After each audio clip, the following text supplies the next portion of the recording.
Hello and welcome to the Holy Hour podcast, the bi-weekly all-cure podcast. Welcome to another wonderful episode. I'm joined by Chaz and Antonio. Hello, fellas. It's been so long. Howdy. I know. It's been so long. I've missed you guys. Yeah, how's everyone's COVID been? Yeah, we've all had it. Looked into the eyes of death now, and we're here. We're still here. But yeah, I guess Chaz was just getting over it right before the Top of the Pops episode, right? And, yeah. And then since then, Antonio and I have brushed the tales of COVID-19, but yeah. Dun dun dun. So if I have a random dry cough, it's still lingering a bit, just in really annoying times. But otherwise, totally fine. Doing good, I think. Yeah. We'll see. Yeah, I've survived. I have a new tail, but You know, we're all it's a weird twitch in my eye, but otherwise, I'm sure. But yeah, you know, all things considered, it wasn't so bad. I was drinking by day 2 again, so it was good. Bastards. I was like, yeah. I was like, my body's not gonna know how to react if it doesn't have beer in it by like day 2 at least. Yeah, I may or may not have been drinking beers in my pool. Yeah. It was 4th of July. We had to for America. Exactly. I'm like, But yeah. Meanwhile, I was in bed for 2 weeks, like not being able to move, and like, then I had to work the 3rd week, and I'm like, yeah. I mean, that is ultimately the scariest part of all of it. Still, is that like completely different. Like even between me and my wife, symptoms and shit, everything's just like, what? Okay, weird. Mine was just achy. I didn't even really have the fever much. It was just like, I knew when my knuckles hurt that something weird was going on. I was like, shit that I haven't even broken was starting to hurt. You know, I was like, did you get the knuckle sweats? Yeah, I got the knuckle sweat. Although for some reason this is the second time I've had COVID since its inception, and both times my wife didn't get it. I don't know what kind of superpower she has, but she ended up with the flu at the same time that I had COVID. So she tested negative for COVID and positive for flu. Just good old fashioned flu. Sticking to the classics. Yeah. Yeah. I was like, oh, you're an old goth. She's like, I'm too goth for COVID. I was like, whatever works. Yeah, I dodged it the 2 other times when everybody else had it. You know, I shared food off of Hudson's plate, and I thought I was one of those, like, I'm invincible. Yeah. This time I was like the only person that got it. This whole house with the in-laws and stuff, and I was like, nah, I guess part of the gang now. So oh well. Last time you get invited over. I know, right? yeah, I don't know how my wife didn't get it, because like the night I had it and like tested positive, I was laying next to her and just like breathing heavy, like in her face, like, and she's like, she didn't get it, and I was like, it was so weird. Yeah, I was in like a van with like, you know, 3 kids and like 2 adults. It was like, how the hell did they not get it? Oh yeah, well, the night before I got the first fever, I was at a Mets game. I took my son and his friend and my wife, and we met up with 2 of my other friends. And me and my buddy were high-fiving. It was like there was all these home runs. We were hugging, doing guys sports stuff, and they were all fine, thank God. Wow. Yeah, it makes no sense, but I guess that's the only pattern is that it makes no sense. That's the first place New York Mets, by the way. Yeah, dude. Yeah. Sports talk. It's gonna get brutal. Well, I mean, you know, I got a Philly guy here. They'll get there soon enough. Don't worry. Still a lot of months left, right? So yeah, what is there, like 300 more games left? yeah. I still, they need to cut that season down. Yeah, that's a long one. It's like, man. But we are not here to talk sports. We're here to talk the cinemas tonight. We are going to the film industry for Epic Part 2 that everyone's been waiting for since way back. When did we even do that? Must have been 2017, I'm guessing. Yeah, 2017, October 2017. Okay, yeah. So everyone get out your popcorn. Get it out, yeah. We're get comfy on the couch. Because we are doing like any movie, it needs a sequel, right? So we're doing the sequel here of Cure in Film /TV. and we're going to give you guys a rundown of all the films that we could scrounge up that have used the Cure songs in them, as well as TV. Still holding off on that idea of just anytime visually. Maybe we'll mention a few in passing. That's Chaz's ultimate dream episode where we can really pull every Cure t-shirt, every poster. So, but that was definitely a bit last Stranger Things season. Yeah, like right off the bat, right? Wasn't it like one of the first shots? It was literally the first minute. Yeah, that was pretty cool. Yeah, I was hoping they would get used in the soundtrack, but maybe next season. Yeah, that would be so cool if that happened. And like, I know a bunch of Kate Bush fans are pissed, and a bunch of Metallica fans are pissed, but I know Cure fans would be pissed. Some of them, but that would be so rad. It's pretty cool.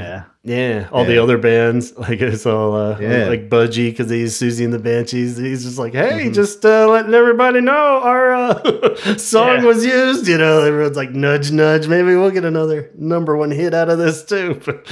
But as they should, I'm sure all the it got overshadowed by Metallica. Yeah, I know, big time. It's like, I mean, no spoilers, but that scene was epic. I don't care. Yeah. I don't care if you don't. I mean, I even looked at my wife because she's a Metallica hater, and I was like, come on. She was like, yeah, whatever, fine. Yeah. Awesome. But so yeah, the previous episode we covered everything all the way up to 2017. So it's a good chunk of time and films. So just as a recap, so like previously on the Cure film, I guess some of the more noteworthy ones where it kicked off with Times Square in 1980. We had The Crow in 94. And even all these, like our takeaway kind of at the end of that episode, it was surprising how long it took the Cure to allow it or people to use it or what. But it's pretty amazing that even by like Judge Dredd 95, that's only like the fourth time they've ever been used.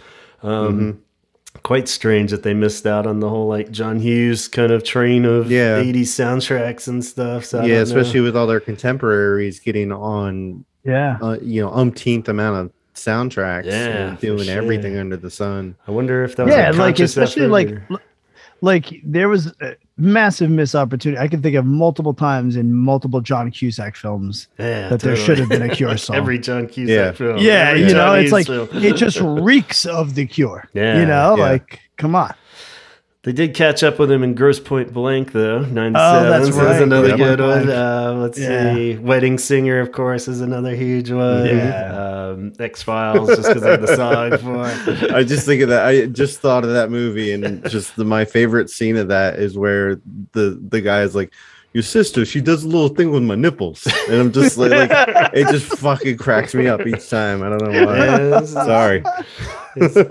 Yeah, I didn't know we were doing nipple play tonight. It's like one of those stupid lines out of a movie that you think is the funniest thing, and nobody's like, okay. Classic. Let's see. American Psycho had a good one there with Watching Me Fall. That was a credit one. That was just a credit one. Yeah, that was a credit one. But just weird that they use Watching Me Fall. When I initially saw it, like that they had it, and I was like, wait a minute, I've seen that movie like 1,000 times. I'm like, what are you talking about? And I was like, oh, again, credits. I'm like, I even think it was the second song in the credits. It wasn't even the first. Wow. Yeah. So you had to sit through that whole thing. And I remember I went to go see it in the theater with two friends. And at the end of the movie, they were just like, that was the worst movie I ever saw. And I'm just like, I fucking love this movie. And like, we sat through the end of it just debating. And then that song came on. I was like, oh, okay, cool. Yeah. You're like, now I like it even more. It's the actually fun movie fact. It's the only film in history where the credits ended before the song "Watching Me Fall" just kept going for another 8.5 minutes without any credits, just a blank screen. Just kidding. Just like tick tick tick tick tick tick tick of the film. You know, just keeps going. Yeah. 50 First Dates had the Cure in it, but we won't say why or what they used for that one. Let's see. Just Like Heaven Gavin, the movie. Two on the nose. History Boys.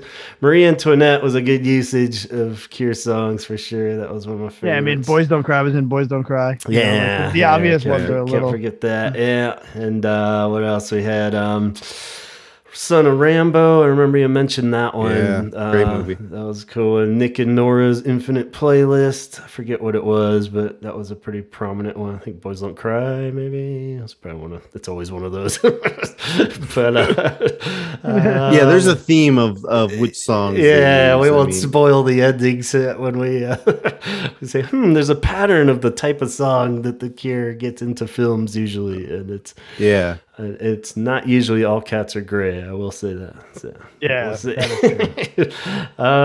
see. I know, that was a rarity. Yeah, that one's coming up. So, then just a lot of like romance, like The Vow and shit like that. Behaving Badly. I thought Ant-Man was probably one of the later ones that was really cool usage. Yeah, I literally went yes. Yeah, in the movie like, theater, and everybody was like turned around like, what? Because he had an iPhone? Like what? And I was like, whatever. Yeah. It's just always...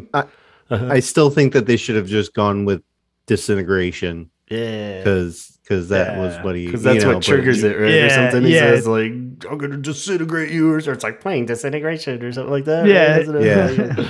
Yeah, but that was... It was still... Yeah. Like you said... It played the album, not the song. Yeah. But like you said, they don't go out of these main songs that they use, and that was one out of the box that was like kind of killed it. So extra points. Yeah, for sure. I did highlight a few that maybe I didn't remember us talking about. Some film called Biss 2015, used In Between Days. It was a driving montage. A lot of these are super low budget or foreign movies, so that's probably why they missed our initial radar. Oh, there was a movie called California 2015. And I guess this is a good spot to say for the rest of this episode, a huge shout out and thank you to this new Facebook page called Looking for the Cure in Books and Films and in Life and in Heaven. Interesting. It's like, okay, cool. Yes. By Michelle Franzanelli. Sorry if I'm mispronouncing, but it's a fairly new Facebook page. It just popped up and is putting all the clips in there from these movies with a full list of this. So it really did all the dirty work for us this time. I was telling Antonio. I went down that rabbit hole this morning with like 2 cups of coffee. And I was like, scrolling. I was like, I haven't spent this much time on Facebook since the election. Exactly. So definitely mad props to Michelle there that's putting in all the dirty work there, putting the clips up, not just a list even, but so I can't recommend that enough. And we'll be linking it all over this episode, so go check it out. But I was kind of backtracking through some of these and able to see the clips. There's a movie called California, not the old Brad Pitt one where he plays a redneck, which is a classic. I like that movie. But pig arm piece of shit. Like Brad Pitt actually nails a redneck perfectly in that. Yes, he does. California 2015 as a teenager puts on Killing an Arab, a live version in his bedroom, dances around.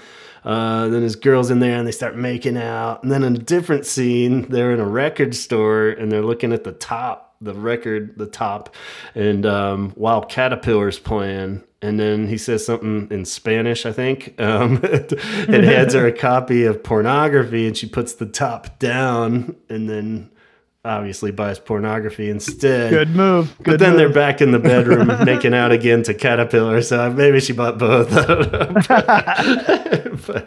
So it's always good when you get the extra visual and reference, and it's not just the song kind of dropped in there. So you definitely probably was some actual Cure comments being said in the record shop, if I could understand. If those 8 years of Spanish I had taken had paid off, I'd been able to understand what was going on.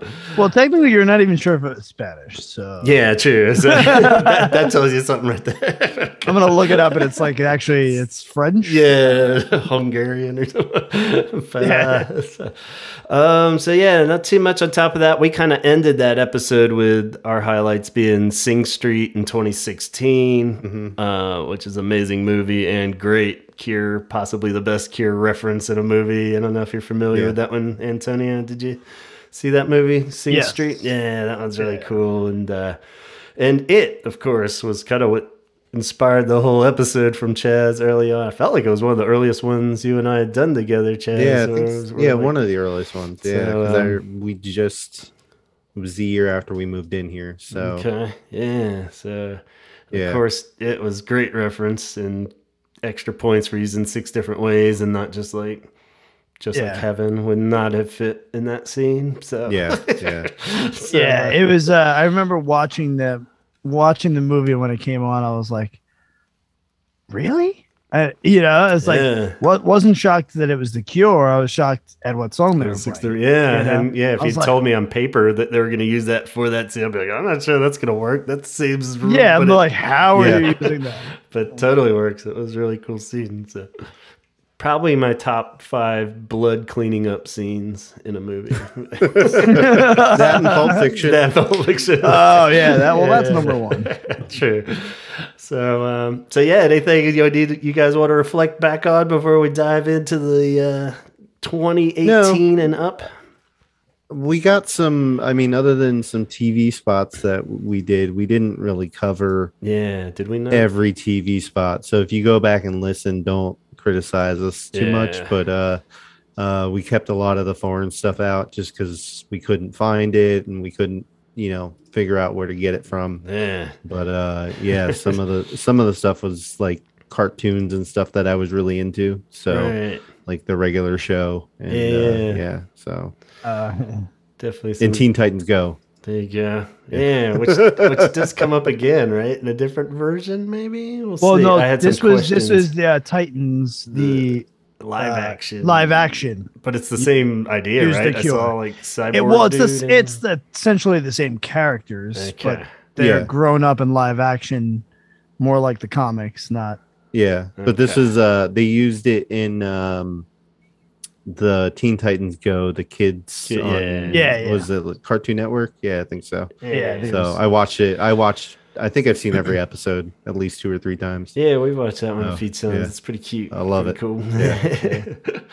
Awesome. But yeah, we didn't have Michelle in this wonderful Facebook page to do the dirty work for us back then. So this rough. Is we're just gonna go straight down the list here then. So cool. Should we dive in and see what things are looking like for mostly movies and TV? The webpage says books, and they're starting to post like just posters and T-shirts. So I think they're going for your main theme there, Chaz. So this thing is just getting warmed up. So everybody else go check this out.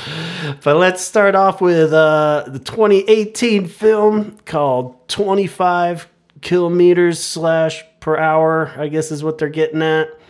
And I have no clip on the website for that. It's just listing. So we get to speculate. What do you think? Can you pull up the synopsis? What song do you think they used in 25 kilometers? I watched the preview of this movie and it looks fucking hilarious. Oh yeah. 2 very different brothers reunite and start on a very special journey, a road trip on their motorbikes, which they imagine in their childhood. Whoa. So, and motorbikes that they imagined in their childhood? That they imagined in their childhood. Okay. The preview actually opens up with Boys Don't Cry. And it's the 2 brothers reuniting at their father's funeral, and they proceed to beat the shit out of each other in front of everyone. Wow. So it was, it was pretty funny. Well, so I guess we don't need to speculate. Yeah, it's a comedy. So but, cool. Yeah, so it's Step Brothers meets twins, Yeah, sort of. Yeah. And it's German, you said? Or did I see that somewhere? Yeah. German. Yeah. Cool. Well, the next one we did have a clip for, Gringo from 2018, and there was like a crazy straight to DVD Mel Gibson movie named Gringo, wasn't there? I thought that was what this was. That was a couple years before this. I think in the mid 2000s, maybe. So this one is not that film. Gringo uses the song Just Like Heaven It's done Latino mariachi band style. It stars Charlize Theron, Amanda Siegfried, what's her name? Yeah, and Joel Egerton, I believe, was in the credits of the clip I saw. I love Joel Egerton. He's young Obi-Wan, right? Isn't he? Or young Uncle Owen in Obi-Wan. Yeah, Uncle Owen. Yeah. Uncle Owen, yeah. And then, Uncle Ben. Uncle Ben, making that rice out in Tatooine. Young not Uncle anymore. Yeah, no, not anymore, yeah. And then, David Aiello is also in that. Cool. Yeah, it is a dark comedy mixed with white knuckle action and dramatic intrigue. Explores the battle of survival for a businessman when he finds himself crossing the line from law-abiding citizen to wanted criminal. Wow. So it has to do with he's trying to get medical marijuana or something like that from Mexico, and he gets tied up in some. Is he the main shenanigans? Star, What's that? Is he the main star then? Joel Egerton? Yeah, David Aiello. He's the main star. So I'm gonna say it. I didn't like the cover. Yeah, you weren't feeling it. No. And it's not because I have anything against mariachi music, because I think mariachi music is awesome. Okay. I just think they missed it. Okay. Why are you wearing that shirt that says mariachi bands suck? If you feel that way. No, it's Mariachi El Bronx. No. Shout out to Mariachi El Bronx. Well, it was Just Like Heaven and end credits, right? So we don't even really know. Did it come up in the movie ever? Who knows? But it was an end credits. It was a credits. So, like we said, that's always kind of a disclaimer subcategory of like, you could put any Cure song in the credits and it would just be cool. All right, but but Just Like Heaven, 1 point for Just Like Heaven for anybody keeping score at home of how many songs get which usage. As we move on to the next one, Summer. We try not to dwell on these too long here since we don't really know too much about them and there's a lot to cover. So here we go. Summer Days, Summer Nights, 2018. This one looked fun. They used Love Cats.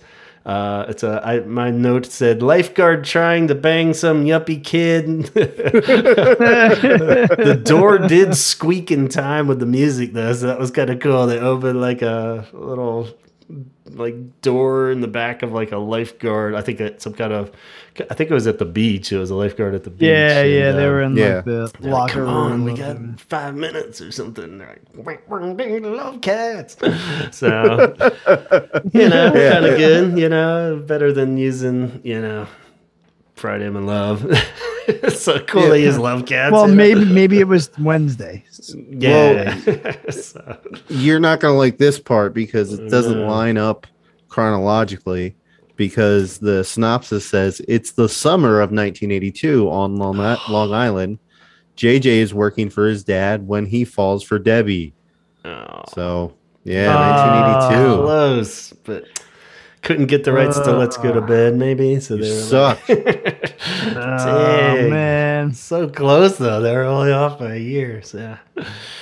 That's what happens when you don't pay attention to details. Yeah. Well, that's like Back to the Future. Like that Gibson 335 he was playing didn't come out till a couple of years later.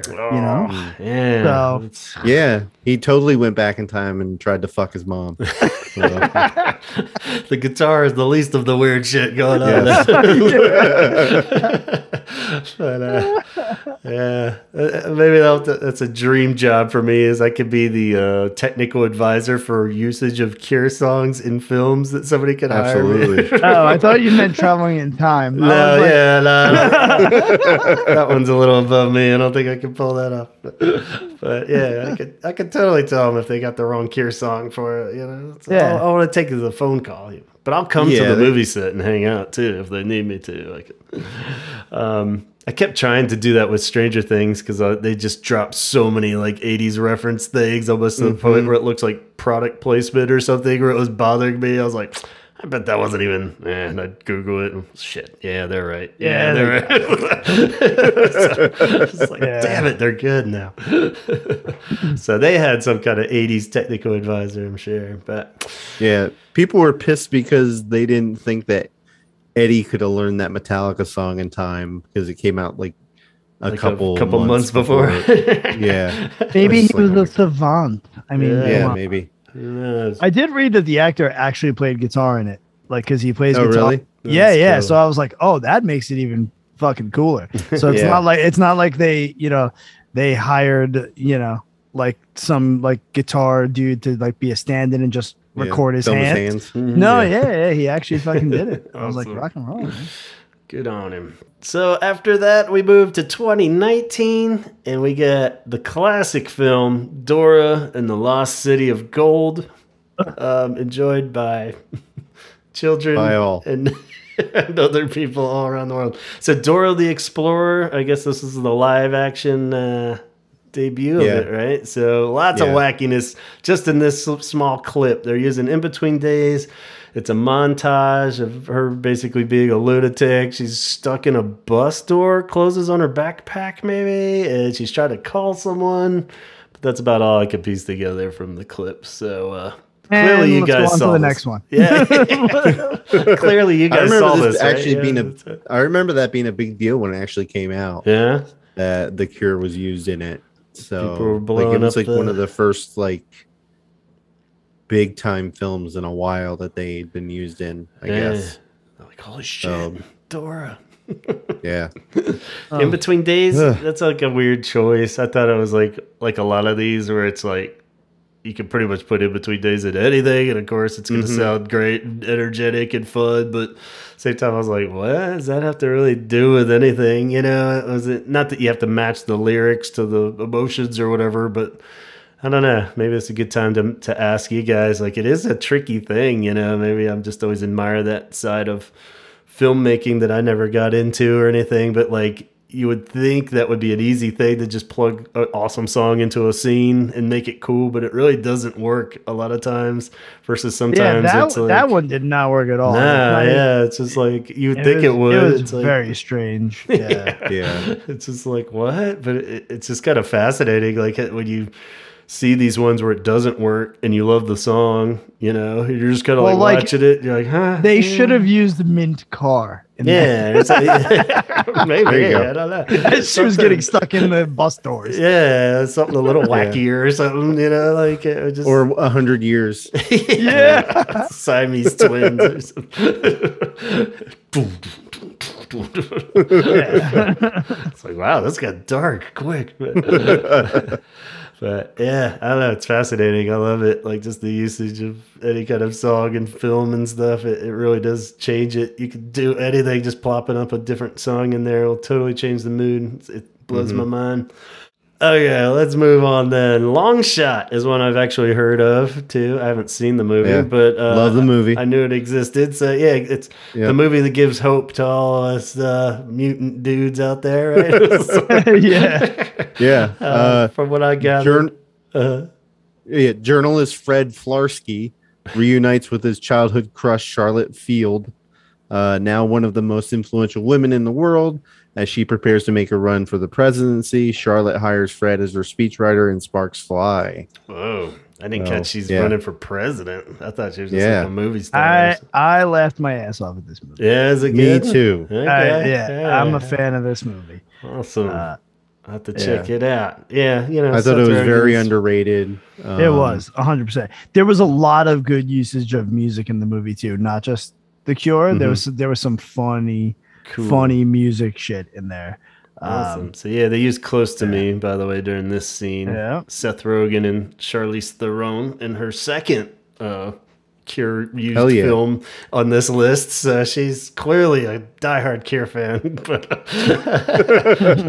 that means we've all got a shot if we. I think after this, like I said, this movie just gives false hope to everybody. I think I'm the fattest and beardest, so I think I got the best shot out of you guys. Yeah, you're probably.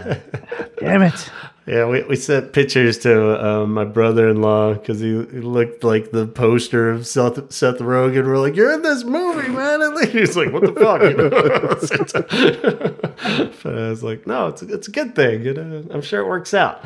Because just based on this scene, watching it, it seems like they're really starting to hit it off at this point while they're playing Close to Me. It seems to be like while all the jokes are landing and they're really starting to realized that maybe I did love him all along. One of those kind of scenes. Oh, they sounded just like her. Yeah, it works. Yeah. It does end with a strange story her sharing about maybe shitting in a bag in the back of a car or something. I was kind of not really sure where that was coming from. I was like, whoa, out of context. Maybe I need to just watch the whole movie. But absolutely, you do. Okay, cool. Well, you and Casey just watch it together. Yeah, we're gonna be like it. Like, see, I can do this. And then she's gonna be like, you just wanted to watch because Kira's in it. Yeah. Totally. I didn't even know. Has nothing to do with Charlize Theron. It's like I just love, like, babe, you know I love Seth Rogen. Yeah, I'm a huge fan. All right, moving on from that one. Let's see where are we at. Random Acts of Violence 2019. Definitely hadn't heard of this one, but has that Jay Bushnar? Is that how you pronounce his last name? Yeah. He's in a lot of Seth Rogen, Judd Apatow stuff. He was in that End of the World movie. Yeah. Undeclared was a cool old show I liked a lot. And he's the voice of the How to Tame the Dragon kid. Mm-hmm. Yeah. But yeah, he's cool. I like that kid. And so there's a Girl in the Corner, Robert Smith version, right? So that's pretty rad. Points for rare track. So we'll include that on the list. Looks like a super indie, low budget kind of cool movie though. And it's a pair of comic book writers begin to notice scary similarities between the characters they create and horrific real life events. Whoa. So how horrific? Is it like an actual horror movie or is it just... Yeah, it's an actual horror movie. Oh, wow. Cool. I'm going to have to watch it now. Yeah, it looked pretty cool. Like, yeah, they're just kind of in this scene while they're playing. There's a girl in the corner. They're driving real slow down the road, like four of them in a car. Near accidents are almost happening, maybe. I got to see if it's on Shudder. Maps. Yeah. Oh, yeah, it probably is. Yeah, it says you can watch it on AMC Plus. Oh, I have AMC Plus. Score. Cool. Because I'm one of the few people that still watches Walking Dead, and I can watch it early without commercials. Is it still going? Yeah. Good God. Sorry about that. Yeah, I don't bail on too many shows when I've watched like 4 or 5 seasons maybe, but that one I had to just be like, yeah, I'm done.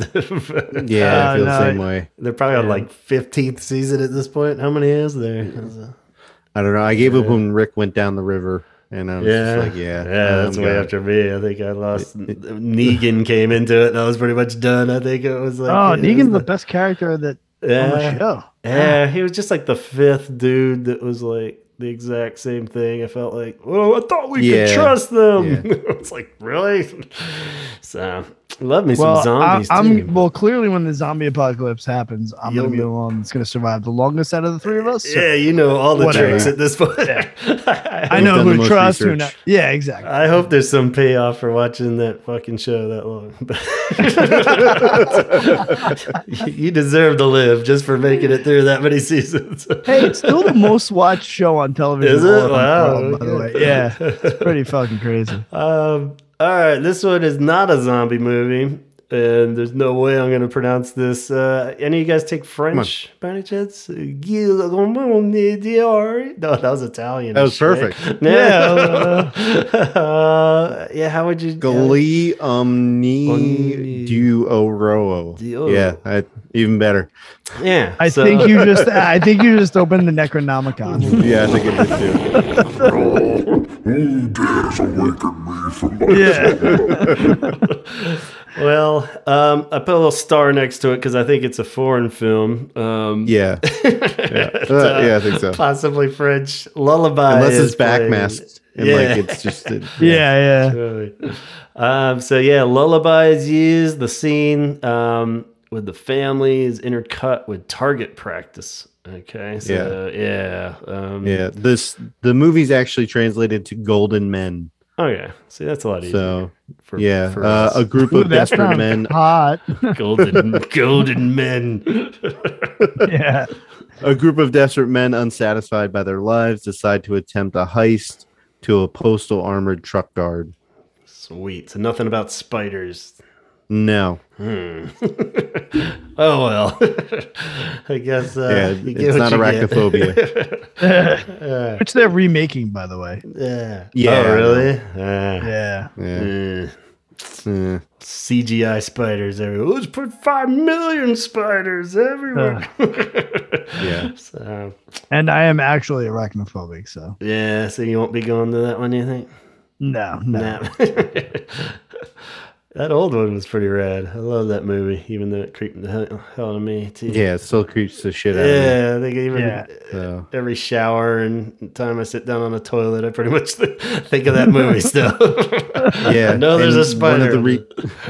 One of the reasons I almost burnt down my porch of one of my houses Oh, no. that we were renting. So because I saw a giant spider and I thought I could kill it with a hairspray and a lighter, and I set the porch on fire. Yeah. So there you go. You can probably win a lawsuit with that. You can be like, I believe the film industry. There's a class action lawsuit. If you almost burnt your house down. Well, he's got a point. They did do that in that film. I'll award you $25,000. Beach Bum. This one looked fun, and I actually sort of had heard of this movie, but have not seen it.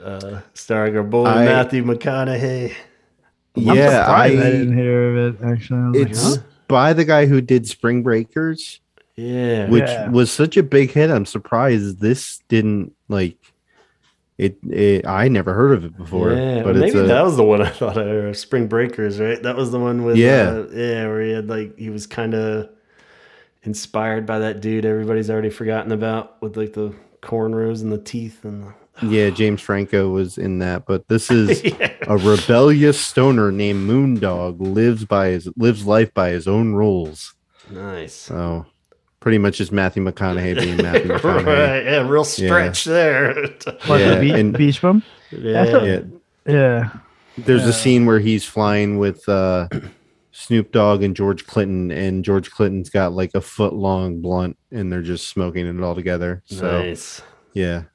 So I was surprised because 2 Cure songs are used just in this film. In Between Days, which gets another one. Is that the second or third In Between Days? Maybe we'll have to do the final tally by the end there. But weird scene where he's just like walking around. Then they push some dude. Was that the one where the guy's getting married and he pushes him in the water and they run off or something weird like that? I think so. I don't have it. Somebody gets pushed. Yeah, I didn't really. And then the final one was funnier. It's a just like Heaven kind of end of the movie finale scene where they're out by the water and Snoop Dogg's out there. And this girl walks up to him. They just start making out a little bit as they're watching some fireworks going. And it's like, yeah. So whatever the point of the movie is, they wrapped it up successfully by that point. And was he drinking a Corona? Probably. Don't recall. But it looked like it all worked out. And, how many times you get to see Snoop Dogg, making out to Just Like Heaven, though. So, I mean, there you go. Cure fans gonna be lining up, smoking a foot-long blunt. Exactly. But pretty strange 2 Cure songs in that movie. So good on them. Beach Bum available everywhere on DVD, probably for about $3 at anywhere that sells used DVD. All My Life came out in 2020, the ill-fated year of 2020, when. The year I like to call the year cinema died, 2020.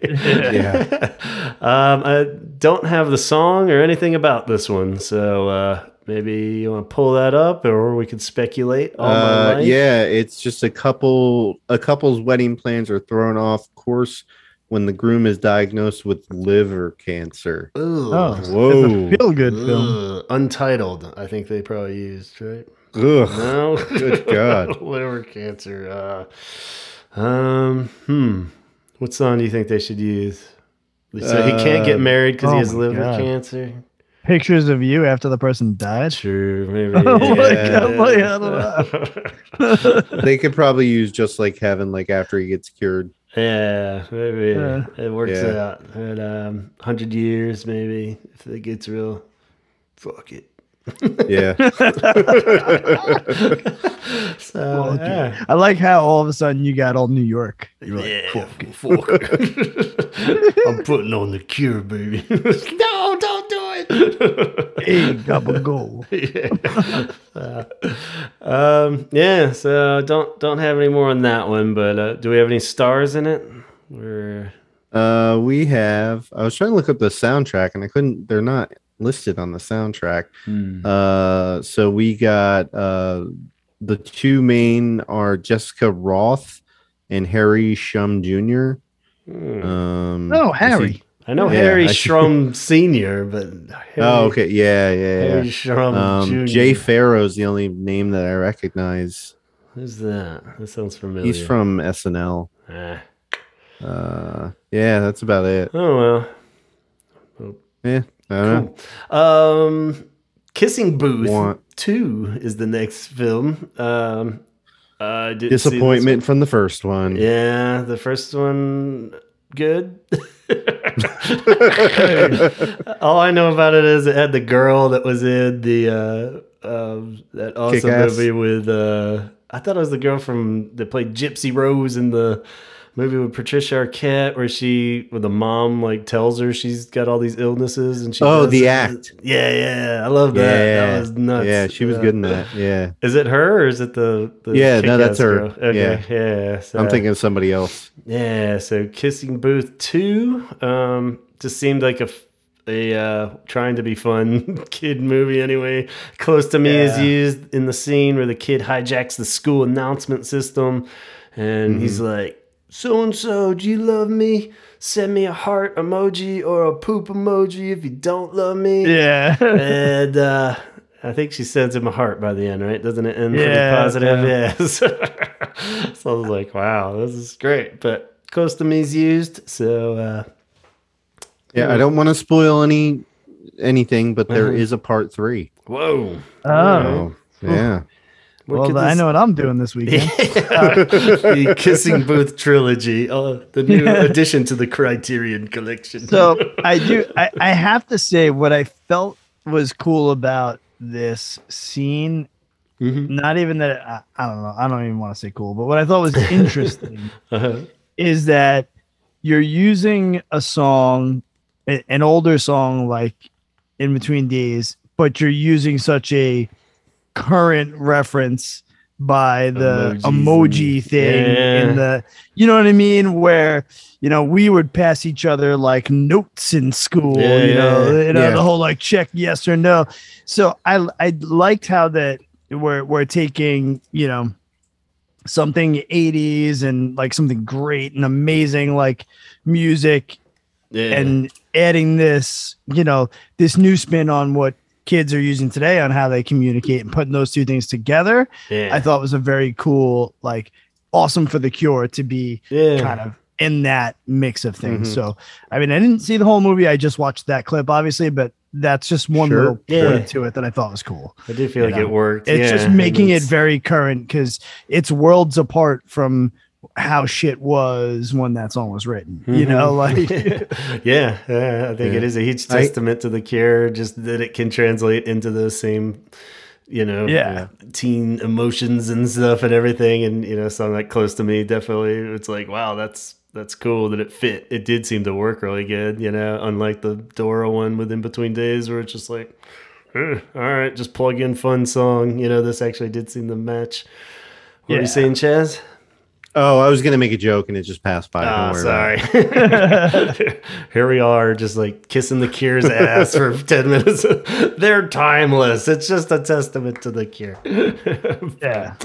Sorry. If it comes back to you, you can use it for another one here. It's all right. We won't call you out. The Nest 2020. Yes. Forest is used. Lady walking into a house. I don't remember. I think she was just literally walking into a house. It seemed really like ominous and like, okay, but out of context, I have no idea if it's properly used or if it's a good movie or what. But it's a good movie. Oh yeah, you seen it? I liked it a lot. Awesome. It's life of an entrepreneur and his American family begins to take a twist turn after a move into an English country manner. And the soundtrack's pretty good. Cool. But yeah, it's a pretty depressing movie, but yeah, there's a lot of marriage falling apart kind of thing. Okay. So, but yeah. So. It seemed like it was appropriate, where it was very just kind of dark and cool. Well, that's good. you got Husker Du, Simply Red, Thompson Twins, Psychedelic Furs, This Mortal Coil. Does it take place in the 80s? Yeah, it takes place in the 80s. Yeah. And The Pretenders and New Order are both on it too. So yeah, really good soundtrack. Awesome. Cool. I'll put a little star next to that one. Might be worth watching too. Yeah, absolutely. I'm in the mood for something depressing. Yeah, I love a good marriage falling apart dark movie. Yeah, it's not like I sat in my bed and watched that Scarlett Johansson and Jesus, Adam Driver movie holding a pillow and crying for 15 minutes. Sounds a rough one for sure. Kill the past. Summer of '85 seems a little more fun. This one's using In Between Days again, so I think that's in the running right now. It's beating out Friday I'm in Love, surprisingly. So yeah, In Between Days, opening and closing credits, beach scene. Seemed time appropriate, like it was. Oh, I guess because it's called Summer of '85, so that's good. So it just seemed kind of like fun summer opening sequence. But they as long as it was after the middle of July. Okay. Well, this was July 4th weekend. It looked warm, if I recall correctly. Well, it might have been playing on the radio before the record dropped. Maybe. Yeah, that's true. It's French teenager Alexis's boat capsizes, and he's rescued by David, who ends up being his boyfriend. Aw, cool. So actually, and then I read up on the movie a little more because I think I want to watch it. I gotta see if I can find it like in subtitle. But what happens is one of them dies, and they had made this pact that if one of them dies before the other, that the other one would go to wherever they're buried, because I don't think they live near each other, and dance on their grave. Wow. Like in a happy way and I was like, it looked really interesting. It like did really well in all the film festivals and big in Europe, but obviously it wasn't really huge here because it's a French film, but it looks really actually interesting. I kind of dove into it a little bit. Yeah, not sad at all or anything. So much for that fun summer. When your marriage is done falling apart watching that other movie, watch this your boyfriend dies and you dance on his grave. Jesus. Yeah, I'm giving everybody permission to just piss all over my ashes. Okay, I was gonna snort them. We're gonna do. I was gonna roll you up and smoke you. We're gonna do some lines. I'm gonna roll it in a big blunt. Like Snoop Dogg. I thought we had a fun one with that Summer '85, but there's probably a reason why they're all choosing Cure songs here. I was like, shit. Yeah, are we shocked? Yeah, all these depressing ass movies. What the hell? Well, Dora was not depressing. No, maybe it was different. Depressing to all the parents that had to pay money to take their kids. You know what though? I'm now thinking that maybe we should do a Dora the Explorer watch party together. Yeah, maybe like the podcast. Commentary waiting for that scene. Come on, everyone. We'll get together on Facebook and watch it together. Sounds good. You'll know we're officially out of ideas for the whole hour when we're doing all right tonight. We're doing the Dora. Now we're going to watch the movies that all of them are in order. We got a fun one coming up next. Valley Girl 2020. So I guess a reboot or a remake of the old 80s. A musical remake.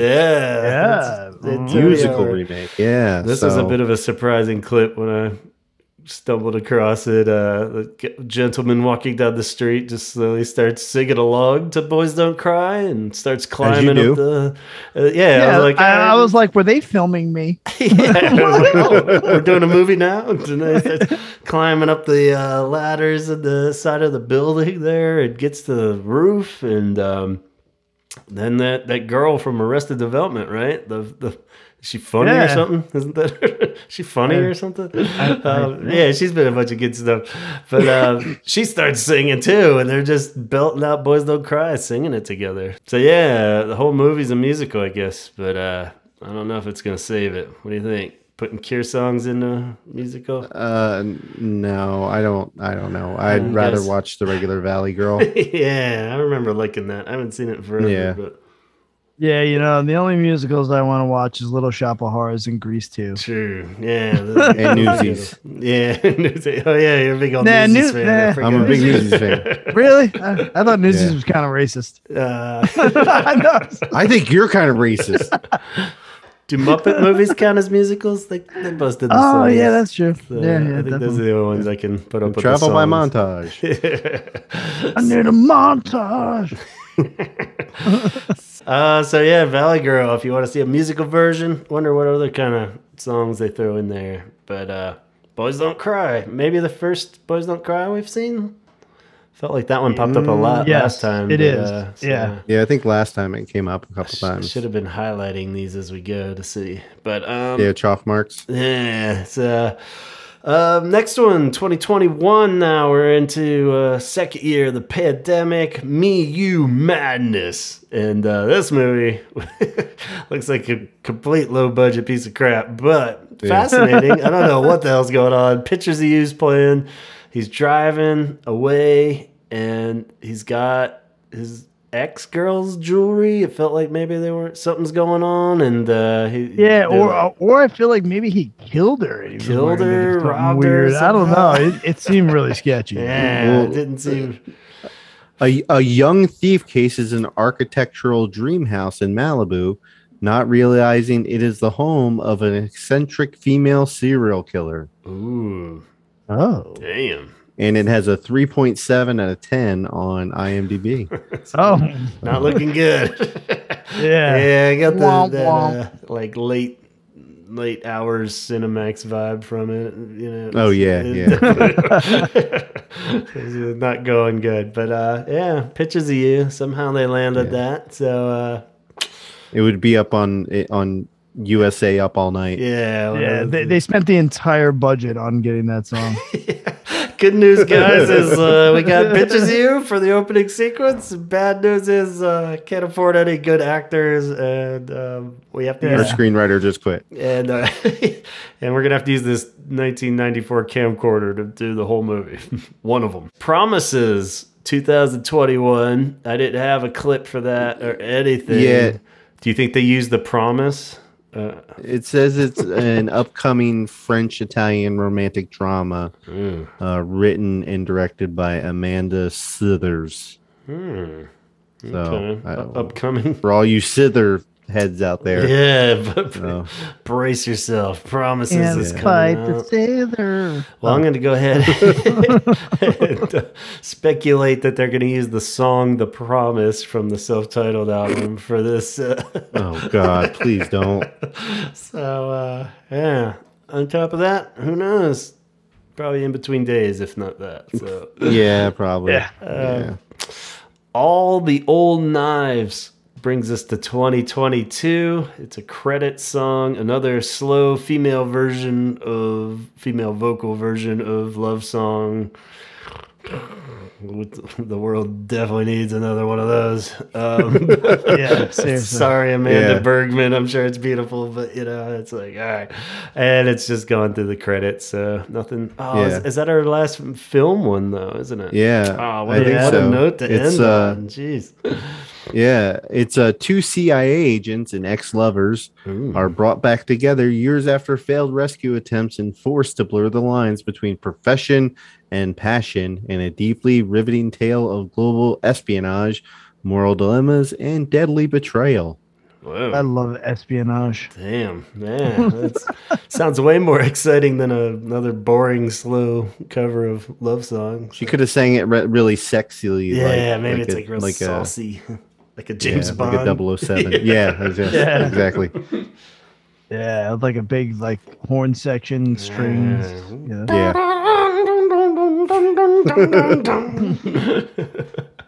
Awesome. Well, yeah, unfortunately, that's our last film one for 2022, unless you want to just make up a movie idea or something. And do you guys ever have any like film ideas that you want to use a for Cure song in the movie or anything like that we could save the day, or is this the end of This is the I wrote a screenplay a couple years ago, and I Okay. wanted to use. I pictured like two scenes where I was going to use Exploding Boy and Sugar Girl. There you go. So Yeah. Exploding Boy is one that you could swap out for most in between days scenes and have a nice energetic, Probably. fun Yeah. vibe without it being the obvious choice. So probably wouldn't cost as much as to get the rights either, maybe. I don't know how that works. yeah. Speaking of which, that was the winner. Oh yeah. In between days. Oh yeah, you tallied it up? Okay. With 3. Okay. That's not too many, I guess, but Yeah. And then coming in second with 2 apiece is Just Like Heaven and Close to Me. okay. And the rest all were just 1. Wow. And no Friday I'm in Love's in this batch, right? We had like 15 No. in the last batch. It's yeah. Maybe they're But I think getting over we that. do see it a lot more in TV shows. Yeah, we'll see. We'll get it come uppins here. So cool. Well, thank you for that tally. Yeah, it's interesting than that there. But and yeah, going back to Chaz's screenplay, Sugar Girl. There was a cool one that we did last time. I think it was a Chloe movie, right? Or maybe it was a TV show. Somebody used Sugar Girl, like really long scene where they're just like kind of hanging out, listening to records and. And I forget what the hell it was. yeah, I forget what that was in. But anyway, Your so, dreams. yeah, so yeah, or just dreamt it. One of my weird dreams, maybe. Yeah. Let's move on to TV then, if it sounds good to you guys. Everybody cool? Maybe it is.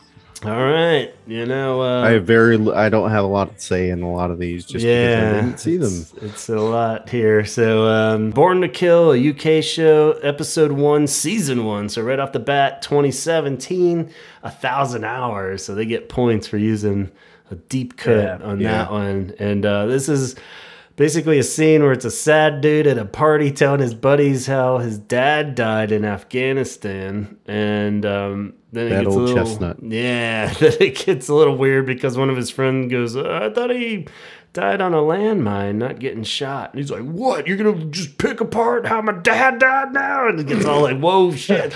Gets really awkward quick, and he storms out. So you don't really know just by that clip if he was like full of shit or maybe there's more to it. But then it gets kind of stalker vibey even. So it seemed very appropriate though. 1,000 Hours was very depressing while he's telling the story of how he lost his father. So don't know. So that one could go a lot of different ways.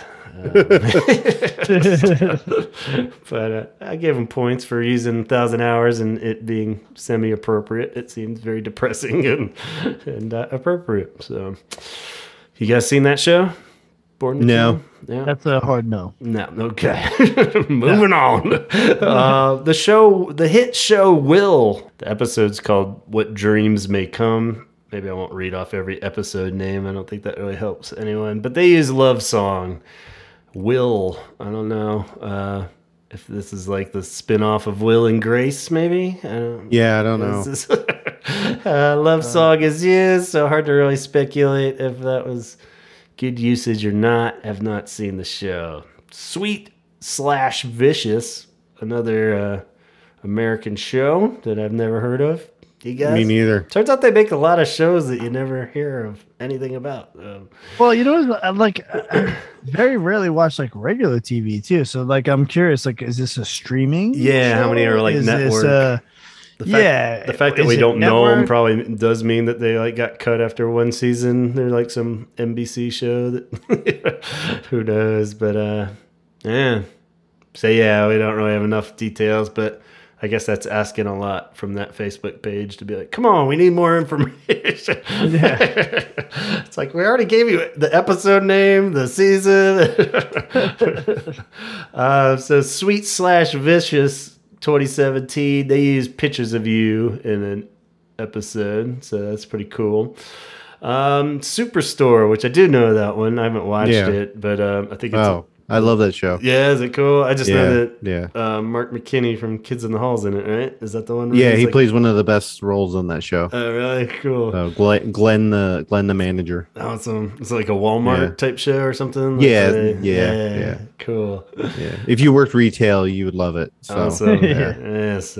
Unfortunately, remember those days. so maybe I should revisit or visit that one. Friday in Love. So we got our first Friday in Love appearance. It's on the scoreboard here. Finally. In the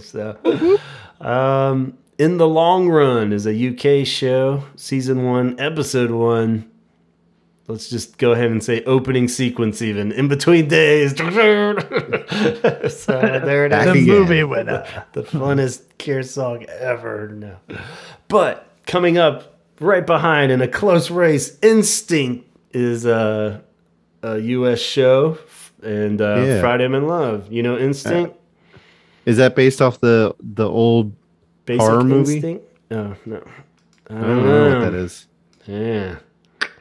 Don't know. Instinct. We sound real informed right now. This is what everyone's dying to hear. So. And the next show I've never seen used Friday I'm in Love. Deutschland 86 Deutschland 86 is a German show, surprisingly. And I recall when I was cutting and pasting this, there was a different seasons or there was a Deutschland 83 and 85, so they hopping around. This one, although it says season 1, maybe it's a whole different show. Close to Me is used, so maybe 86 is referencing the year, which is pretty close. So that's cool that they're keeping time accurate. Dancing in a Nightclub. We did have a clip of this one. 2 dudes start arguing back in the next hallway, and then they start making out. And, hell yeah! I couldn't really follow the storyline from there, but yeah, it's like you don't need to follow the storyline after that, buddy. You just need to follow them to the bathroom. Yeah, the Deutschland discotheque, and it's a lot of just fun dancing going on, and then they're just like look like they're about to start fighting or something, and then it was just like, whoa, they were about to start fighting, all right. Yeah, so that's where that went with Close to Me. Atypical, which I feel like I've flipped by on like Netflix or something, but I've never watched. I feel like I've seen that name. But I've never seen the show. This one did have a clip too, right? This one uses Love Song. Yeah. 2018. Listening to records in a bedroom. This young couple starts making out. So, totally gonna to go all the way. I think. Yeah. This is she was like, yeah. Did you give me my birthday present? Oh, right. He's like, that birthday present? I was like, oh, yeah. Yeah. But they do get extra points for the fact that they were not only like, so there's the difference in like a song being in the background and then the people in the show or movie actually playing it. Yeah, right. So they get points because they chose to listen to it, and they get extra points because it was on vinyl. Yeah, she was like, put the record on, right? You see? So. Yeah. Yeah, this is the 8-minute version, buddy. Yeah, the extended. He's like, I'll only need one. He's like, this is gonna make me look. Take the radio edit. Let's go. Yeah. So yeah, Love Song. Yeah, he was definitely putting the charm on. He was throwing all kinds of comments. I was just like, stop talking so much, dude. You're gonna ruin it. But give it to her already, it seems like it was working. Hannah is the next show. I don't know if that's based off that movie or not. It is. I started watching the show and then it went to the side. Yeah. So yeah, I just kind of lost interest in it because like I've seen the movie already. Yeah, I saw the movie way back when. Yeah, that was pretty good. Yeah, I like the movie. Boys Don't Cry. So that one's back on the TV scoreboard now. So we got Boys Don't Cry in there. And then moving on, didn't have a clip of that one though. We have White Gold, another UK show. This one I listed the whole. It does go back 2017, but it had multiple Cure usages. So Whoever's in charge of that show is doing a great job. Season 1, episode 1, they used Love Cats. Let's see, the title of that episode, Salesmen Are Like Vampires. So I'm not sure what the premise of the show is still. Season 1, these are all season 1. Episode 4, The Widowmaker used The Forest. Episode 5 uses Let's Go to Bed. So Smell the weakness. Yeah. Smell the glove. Smell the weakness, yes. Smell the weakness. And then Close to Me, and capping it off with season 2, episode 5, In Between Days. So Again. What If, or What/If is a US show. And that came out in 2019. They used Pictures of You. So I almost wonder if that's like a actual, like, not a scripted show, some kind of. Yeah. Well, is that it's not the Disney Plus one, the Marvel What If? No, I don't think so. That probably would have. Yeah. An anthology series which tackles a different mortality tale and a ripple effect of a single decision that can change the trajectory of an entire life. Whoa. So, what Isn't that if? called the like a Butterfly Run Effect? Lola Run kind of thing. Yeah. Or the Butterfly Effect movie? Yeah. Or Sliding Doors with Gwyneth Paltrow. Oh my God! Stop making terrible things. Let's just go with Run Lola Run. Yeah. Well, speaking of terrible things, we got the next show, This Is Us, which I think is a complete. Wow.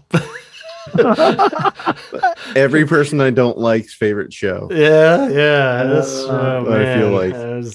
Yeah, every person that pisses me off on Facebook also talks about this show. Yeah, this is just like, this was recommended me back when it first started, and I watched one episode and like, I need some crackers to go with all the cheese. Well, the show was just so cheesy and awful. I was just insulted. I hope you stop talking to whoever recommended it. Yeah, they're dead to me. It's And I like the apologize meanest if it was people I offensive. know like watched that show Yeah, and they loved it. And I'm like, you guys are the fucking meanest people I know, and you're like trying to this whole get me on some lovey-dovey bullshit. What's Sweet. going on? Yeah, so no surprise that they used Friday I'm in Love the most. Yeah. They did use the Yola Tango version, I guess, but I don't know if that's Well, I better guess or we're worse. also never going to get sponsored by NBC now that we. Yeah, we're like bashing their hit Yeah. show. And all our This Is Us fans just turned it off. Yeah, like what? Yeah. How dare you? You're not terrible people. We just No, just Yeah. it's like Tool fans. yeah. Hey, I'm a Tool fan, That explains a lot. but I hate Morrissey. Yeah. So, Friday I'm in Love, season 3, episode 18. So if you're gonna watch one of them, I guess that's the one to watch. But you could just listen to Friday I'm in Love just as easy. Yeah, I was gonna say, just open up your Spotify. And, Yeah. The Society is another show that I have no idea about, and they use Just Like Heaven in 2019. So, you guys, anything on that one? No. Yeah. Sex Education is a solid show I am aware Yes, of. it is. And yes, I'm a big fan. yeah, that's what you're saying. And my wife watched it all and loved it. And I popped in and watched like a couple random episodes, or at least like 3/4 of episodes. And the fact that I just sat there and watched something that I had no clue what was going on and still enjoyed it. It's very cool. I want to watch that whole series, but yeah, they use Boys Don't Cry in season 1, episode 8, where the kid storms into his room, puts on Boys Don't Cry. So again, points for actually turning it on the radio. Yeah. And mom bursts in, starts arguing back and forth, and unplugs it, and the music stops.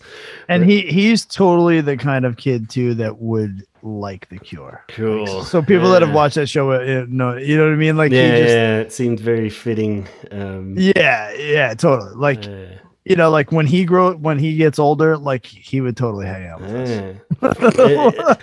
And funny side note, actually, that actor Asha Butterfield, he was my choice when we did our hypothetical Cure movie, just based on some random pictures I'd seen. He was the one I was gonna have play young Robert Smith in the movie, just based on that and a few random little clips I watched in interviews. He had a few kind of Robert-y mannerisms and stuff of like 17 seconds era. I thought he would be a good choice. So I was like, awesome. And he's a good actor. He's a really good cool actor. Yeah, I don't know if I'd really seen any other stuff officially.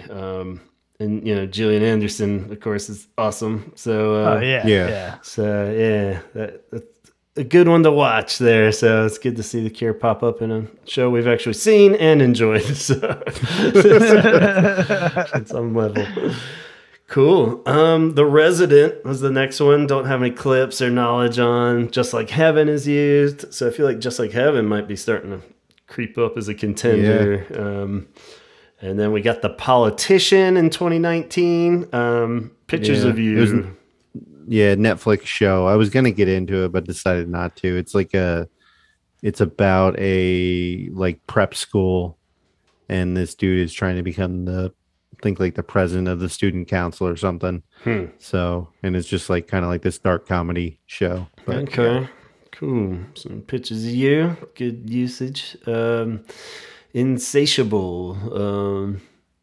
Finding, let's see, Close to Me comes in. So another one for Close to Me. This came out in 2019 too. I feel like, have we had a lot of Close to Me's on the TV shows?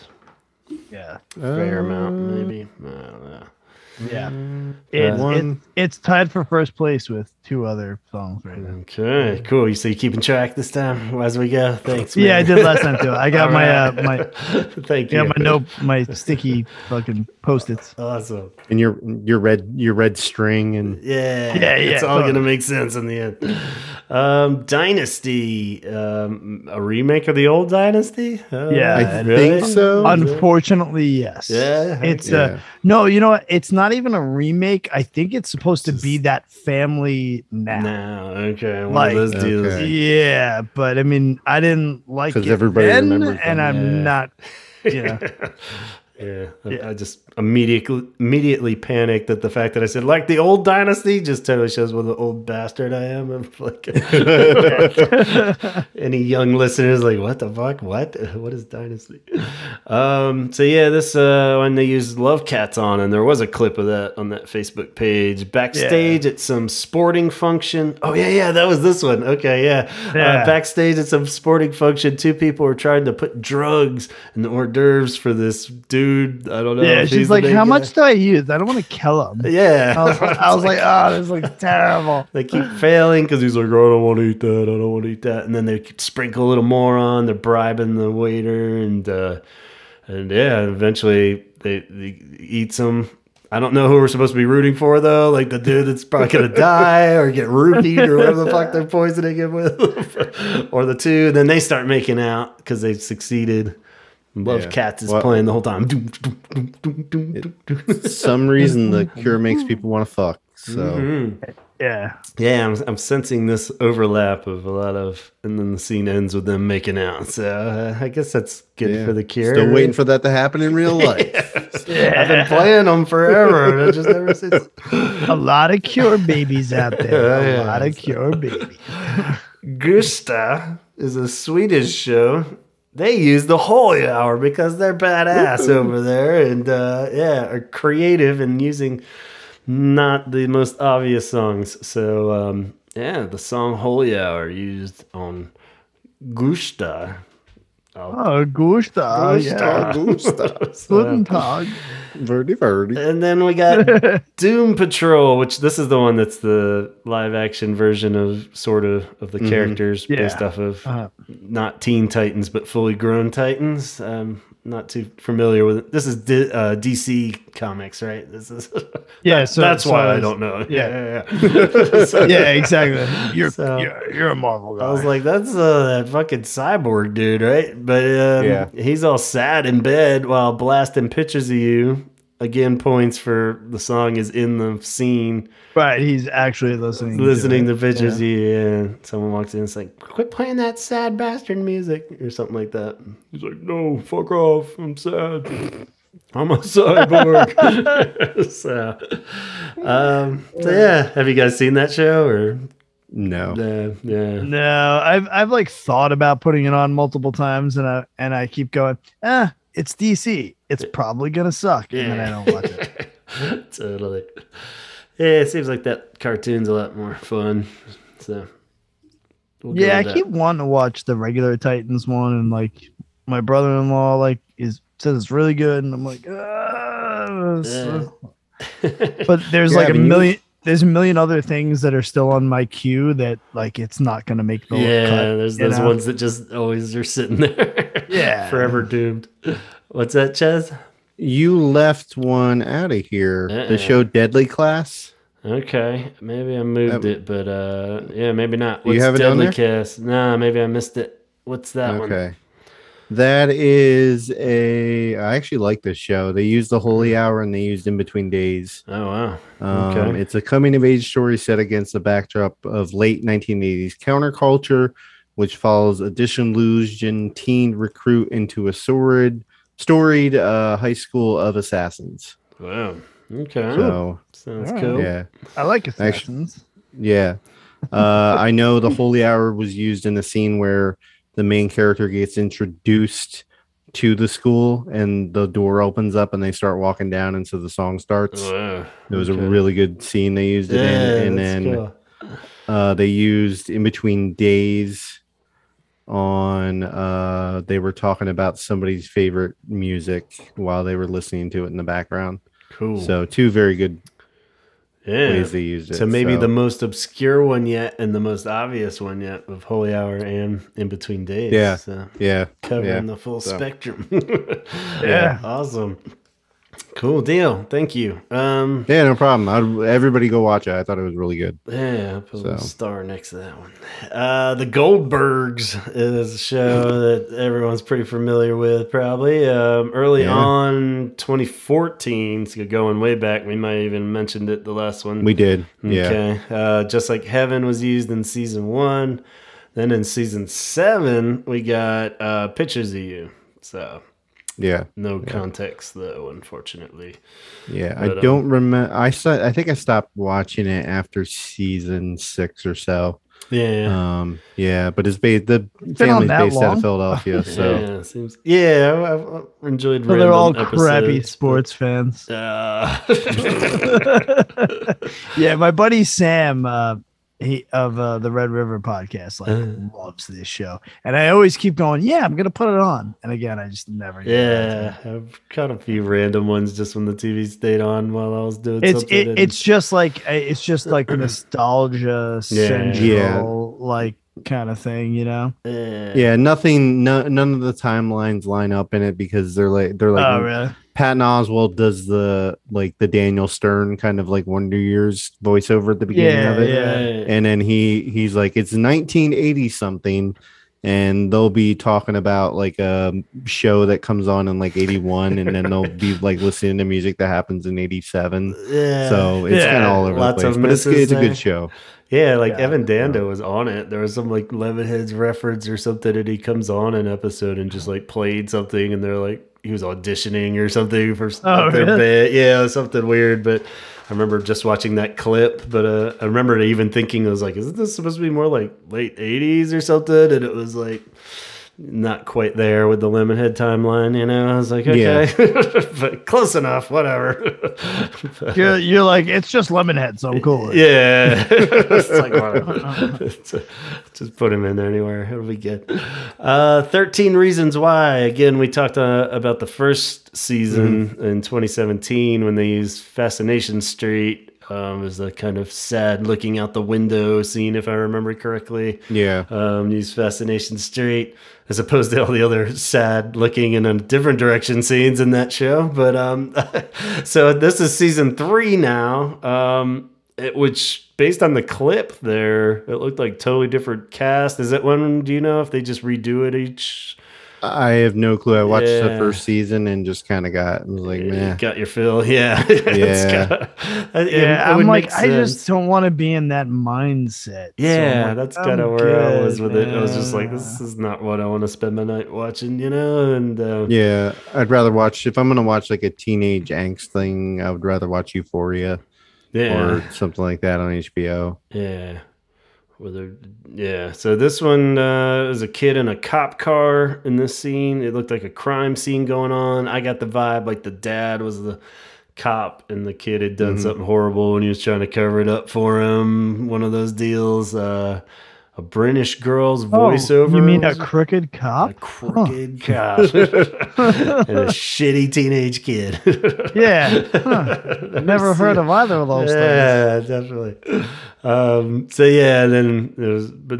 some kind of British girl voiceover, which I didn't remember anybody being British in the first season. So I think maybe they clean slated it, which is probably a smart idea, and just had some other kid that had a horrific event. And no. Yeah. The end part of that scene, the kid ends up making out with the cop. Oh, yeah. Yeah. Just because the Forest is playing. So, yeah, just because the Cure's playing in the background. It's like, well, you know what we got to do. Open up. Yeah. Tongue first. Yeah. Best way to hide evidence. Chilling Adventures of Sabrina, which I was hoping was like a new season of Sabrina the Teenage Witch, but I didn't get that vibe. Maybe it was some kind of or they did reboot that even, right? Didn't they do like a whole different version of that? With yeah, isn't this like an edgier version of Sabrina? I could be wrong. Okay, maybe I just imagined that. I don't know. Yeah, I couldn't tell what the hell was going on. This was basically just lullabies playing. Two people were making out in bed, and it wasn't Melissa Joan Hart. Giggity. So everybody's fucking. Yeah, no spiders again. Unfortunately, I feel like you have to have some spiders somewhere if you're playing lullaby, but. Maybe I should. He's just hanging out in the corner of the room watching. Yeah, it pans over and there's Robert Smith like all. It's like Jesus, looking like Edward Scissorhands. Yeah, that's Uncle Bob. Don't mind him. Then we have The Split, a UK show in 2020 that used In Between Days. So, ching ching, another point for you. In Between Days. Titans. The same show, different Titans? It's a different. So we got Teen Titans, Titans. No, this is Titans is just them when they're older, and it's live. Yeah, action. that's right. Yeah, that's right. Yeah, okay. Isn't that what Doom Patrol is? Yeah, it's on network, but it's also on HBO Max. But yeah, it's DC. Okay. Yeah, I feel like they have a different Titans for different age groups. Yeah, exactly. They're trying to cover it all. Okay, cool. Saturate that superhero market where Marvel can't touch. Yeah, nobody's getting in there. Well, these were all in season 3. We had Fascination Street in episode 5, and Just Like Heaven in episode 13. Which was also called Purple Rain, so they probably played. I know, that's why I was like, wait, huh? That'd be great if they didn't even use Purple Rain in it. Yeah, or a mashup. Yeah, Purple Rain and Just Like Heaven. It's like all we need is Fascination Street. It's like this isn't working. Power Book 3, Raising Canaan. No clue. Yeah. Just Like Heaven is used. I prefer 2. Yeah, it kind of lost steam after book 2. Just sounds like a Christian cartoon. Yeah. Power Book. Yeah. Oh, no. Like, Just Like Heaven. They totally missed the point. Yeah. Yeah. They play the Holy Hour in one of them. Yeah. and one of the seasons with Faith. Mm-hmm. Oh wow! Yeah. The Big Leap is one that we did have a clip on, right? Let's see, season 1. This came out in 2021. They used Just Like Heaven as well, so we got 3 Just Like Heavens in a row.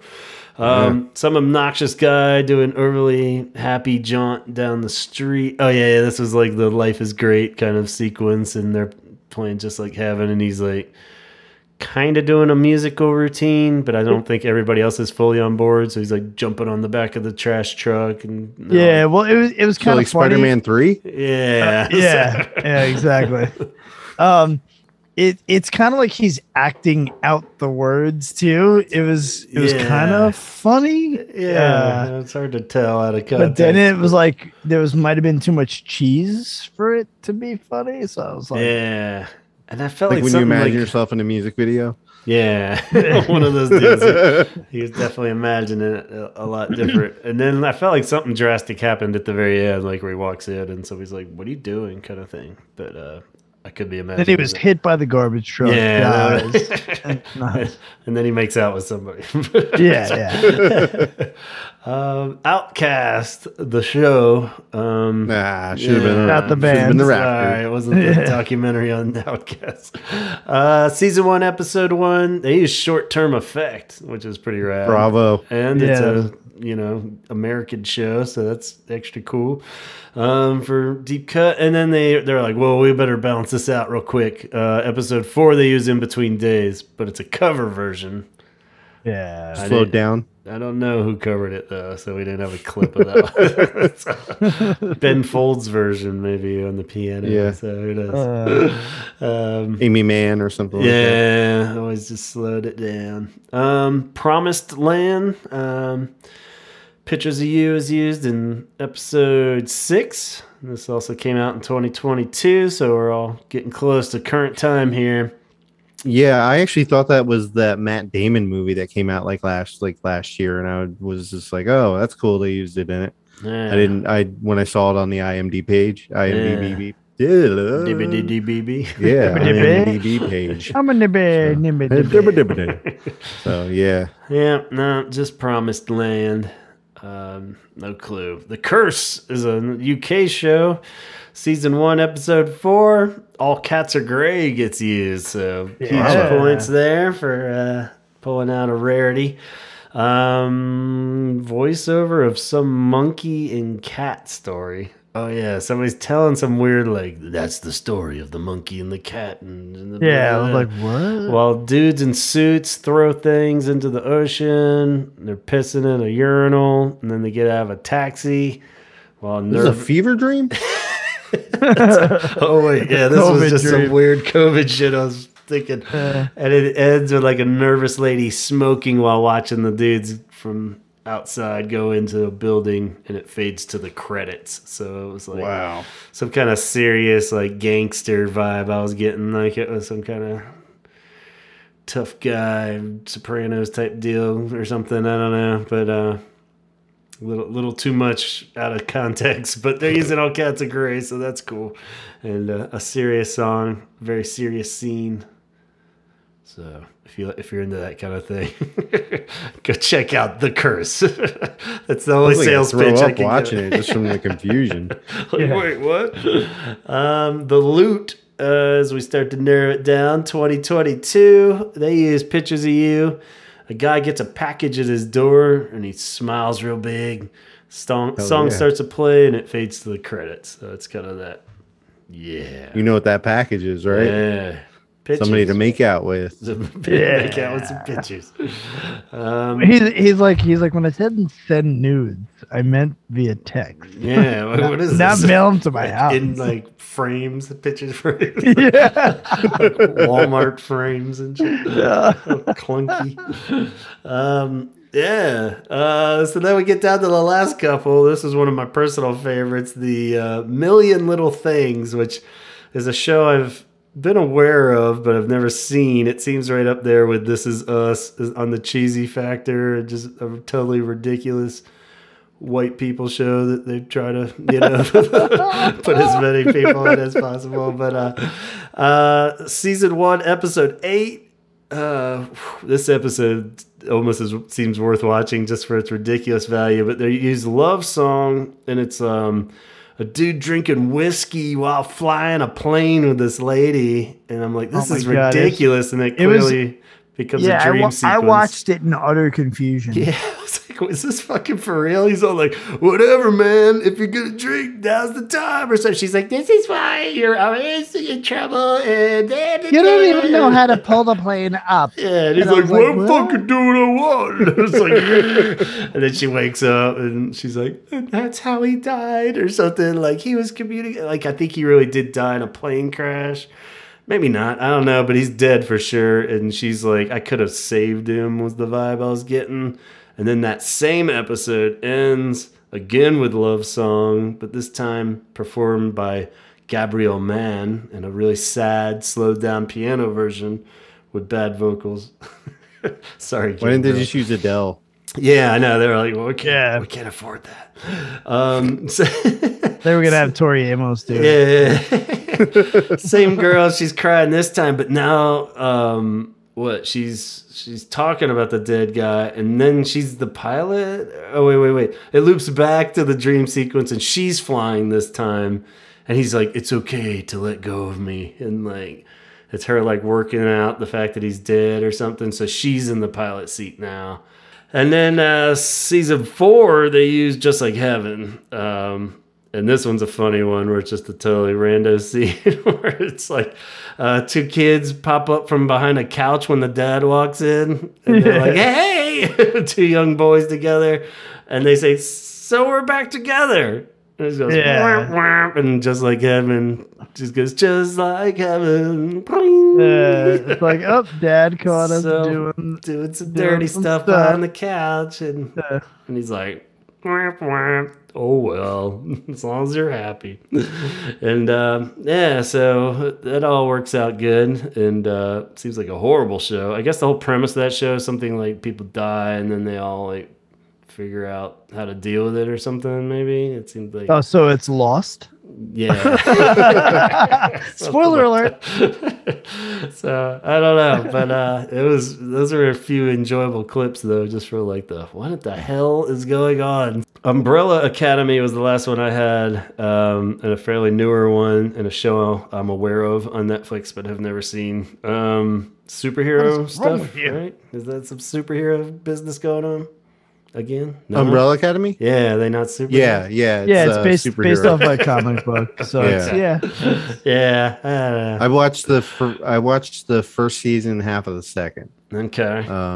Yeah. So I'm a big fan. Okay. It is actually partially created by Gerard Way of My Chemical Romance. And I remember playing shows and doing some small like tours with those guys like a long time ago, and he was always sketching and writing. Yeah. So I thought it was really cool when when the comics came out, and then when I saw that there was going to be a show about it, I was like, get the hell out of here. Yeah. Nice. But it was pretty funny because I haven't started the 3rd season yet, so I was like, but I really got to see this. Yeah. So I open up my phone, I go to Netflix, I go to season 3, I go episode 8. And then they have the little like 10-second jump forward or backwards button. Mm-hmm. So I just didn't look, held my phone to my ear, and just kept hitting the 10 seconds. Was like, nope, I don't hear a Cure song. Nope, I don't hear a Cure. And did that all the way till I heard it, and then quickly watched the scene. And it wasn't a spoiler alert scene, so it worked out pretty good. It was just a flashback to something that that it already goes on from season 1, where Luther's in space like by himself, like on the moon or whatever. And it's just him like by himself, and they play almost the whole song. Yeah, wow. And that show really, for music lovers, they play a lot of music. They play a lot of it. Mm-hmm. Seems like this season has a lot of fucking cool music in it.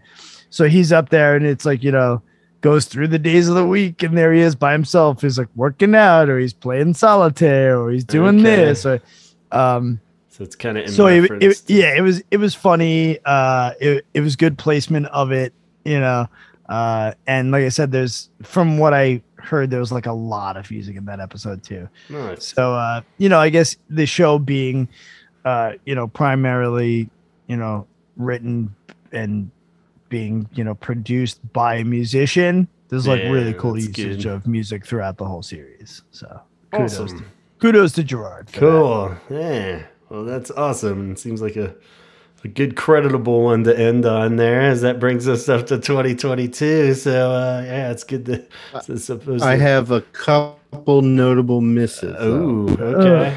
Ooh. So we have Little Fires Everywhere. Okay. That was on HBO, I believe. All right. And it was with Reese Witherspoon and Kerry Washington and Joshua Jackson. But I remember my wife watched this, and so I kind of watched it off to the side, and they used pictures of you in that.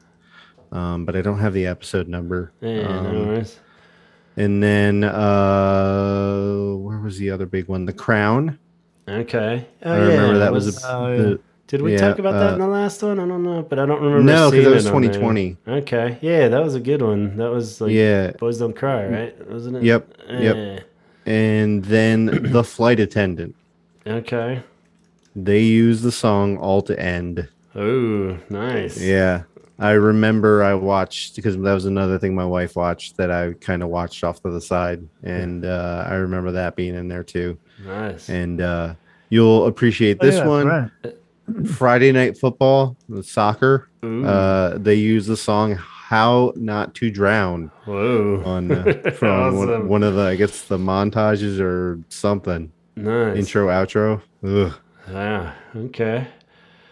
So that's good, I guess. Relevant, they're just like, get it on a new show, get it in out there.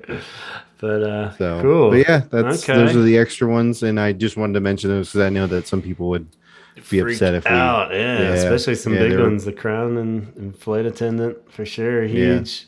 Cool. And I was wondering too, like on the movies one too, maybe we mentioned it, that documentary, I think it's called Dead Good. The one that he recorded that strings version of Pictures of You for, I felt like was past 2017. It's just a documentary about like the burial process and like alternative ways of like being buried naturally instead. Yeah, I didn't see that on the movie list, but maybe just because it was I don't know, a documentary. Would you not count it? It seems like you'd. Yeah, I don't know. But yeah, that was cool. Do you guys have a favorite song or favorite anything that it was used in, like any song, any movie? Yeah, hard to say. Let's see, what would be the winners from this batch, I guess. I was gonna say, because like I know that we mentioned it last episode, but that Westworld. Yeah, that was really cool. A Forest on the cover of the instrumental cover of that is still one of my favorite things that's ever been done with The Cure. So nice when it pops up in something cool and it's just used properly and it's slightly different. It's just all those little point factor things. But yeah, I mean, on the movie side of this, there weren't even really many that I'd seen, I guess. So I wasn't too blown away. For me, it's gonna go to the Seth Rogen and Charlize Theron. Yeah, on the movie, and for TV shows, like I said, I guess also because it's like I watched it so much, but the scene in Sex Education was great because it was like I remember teenage angst cranking Boys Don't Cry, fucking angry in your bedroom kind of thing. So it was like super fucking relatable, but now modern and today, I even had the giant fucking 6-foot Boys Don't Cry poster in my bedroom. When I was younger, like the fucking huge the wall size or the door size. The huge one. Awesome. So it was like, I guess just because it was just so relatable. I was like, yep. Nice. Yeah. But the big winner that runs away with the most usage is Pictures of You. Pictures of You and TV? For real? Yeah. With 8. And then Just Like Heaven comes in second with 6. Okay. Wow. Yeah. Interesting. So yeah, In Between Days didn't quite pull it off in the TV market, but no, in the TV market they were a 5. They were still in the top 5 songs used. But yeah, Pictures of You. Which I mean, Yeah, you can't come on, argue that being used anywhere. Yeah. So. Yeah, it's top 5 Cure songs. If it's not in your top 5 Cure songs, then I don't know what band you're listening to. Yeah. Well, yeah, like we said, there's definitely a pattern where they go with the big singles tend to be the ones, which I guess isn't too shocking, but Yeah, I mean that's it's business. Yeah, exactly. Like at the exactly. end of the day, I get it. It's fucking. It doesn't really There's do a anybody good discount to for throw those- cold in there. Yeah, it's like you're not gonna have anybody. Maybe there's a discount for those like those songs that they use over and over again Yeah. instead of like going Right. deep cuts. This is not like in MySpace where you were able to put on your like music in your background of your page. And you're like, coolest. what's the most obscure Cure song I could think of to put as my background song on MySpace? And it takes 30 minutes to load. Yeah, Totally. yeah. So now all the chicks know like where I stand. So you wonder though, like with the idea that we were saying, how many of these didn't pop up early on in their career, and you wonder if it was more of a shift when they went to Universal, if it was more of a label thing, or absolutely. Yeah, and it's like, Well, yeah, because Universal's tie obviously in the movie industry is a lot bigger. So I think because they do kick in more around 2006, which probably be a little around when they signed that deal or whatever, and I would be so curious to get my hands on what their first record contract looked like. Like I wish that kind of shit was public record. Yeah. You know what I mean? Because I'm just like so curious, because you're right. Like the distribution, like there was no distribution in the US. So they eventually had to get a US label, and there was, they're not popping up on, on movie stuff or this or that. And, but you wonder too, how much of it was Robert's call in the sense of like allowing it to, and then like he's not like sitting down with a phone call and they're like, hey, the Goldbergs want to, and he's like, yes. And then there's one who's like, no, like nowadays, Yeah, but when they got that record contract, I mean, you got to think they didn't have a leg to stand on yet. They, what I'm saying? Early like, on, yeah. So, but like from 80 to 89, they barely did anything. So I think it has to do something, because Factory Records was putting out all these people on soundtracks. Yeah. But Fiction wasn't doing anything like that. No, they weren't. So I think it has to do something with possibly Chris Perry. Yeah. And or both of them probably just didn't want it at that point. I could see them being like, we don't want to associate our shit with movies, because you don't know. I mean, it is a bit of a risk. And I could see when you're younger and more like picky about that stuff, they'd be like, I don't want to be like in some teen movie bullshit, and like just stay out of it. It's just weird in the sense, like we're saying, because even by the end, there's obvious cases of it working in your favor. You think they would have started to kind of come around to it, at least by like Wish and shit, they'd be like, all right, fuck it, let's do it. But it doesn't really. You can associate some bands with certain movies. Yeah. It's like I associate Psychedelic Furs with, of course, Pretty in Pink, but there's other bands that come along that you can associate with certain movies. And then, I don't understand what happened or what it was about. Yeah. But maybe they got such a bad taste with Times Square and they were just like, we would rather have our music not be used for shit. Yeah, maybe. So, and then what was the next one after that? Was like Los Angeles movie. Angeles, or Lost Angels. Like I think about it too, like how, like even, God, I mean, jumping someone else's train in Train Spotting. Yeah. It would be fucking awesome. Like, but like it's hard to tell. Yeah, like, and you wonder if now does it bug him when it does? Because if he doesn't have say in it, does he probably doesn't give a shit at this point? But at the same time, you wonder if it would just make him cringe a little bit to see like a million little things in the pilot drinking the whiskey and Love Song going, and it's just like, what is this scene? This is so ridiculous, And, you think it would be a little like, but until he gets the check. But then again, there's also the decisions where it's like, you collaborated with Blink 182. Yeah. So, Good song. Stop. I'm not saying it's a bad song, but I'm saying like, yeah, I mean, I guess there's just so many decisions made by this point that maybe he's a bit numb to it. Who gives a shit at this point, But I know they were also like the other biggest band. Yeah, they took artistic control after that point, though. When it came to the Judge Dredd, Crow, American Psycho to some point, I guess. Yeah, that's how he always seems. What was the one? The Curegasm or whatever it was. Yeah, the Orgasmo soundtrack. Yeah, the Orgasmo soundtrack. They did that. Those are all later stuff. I mean, that's all like Wild Mood Swings ish era, So it's pretty strange.